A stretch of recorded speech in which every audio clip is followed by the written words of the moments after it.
最勇敢一定度爱的样美，恋爱梦更白，无法冲破去，去不离希望，爱的样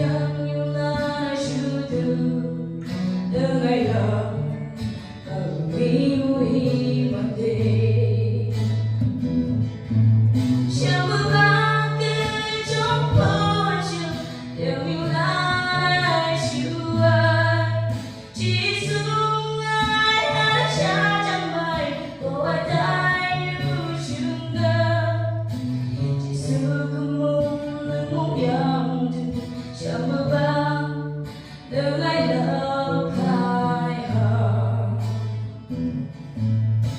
你细看相遇，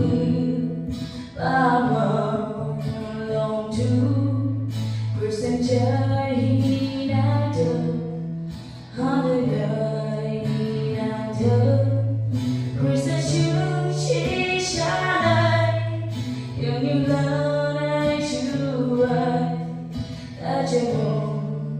我几个梦慢跑。想不把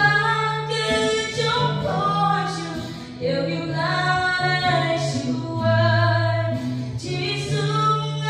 的下场门，苦爱带有心的，寄宿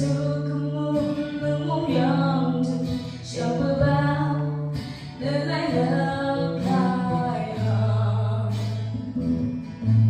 想不把能来了。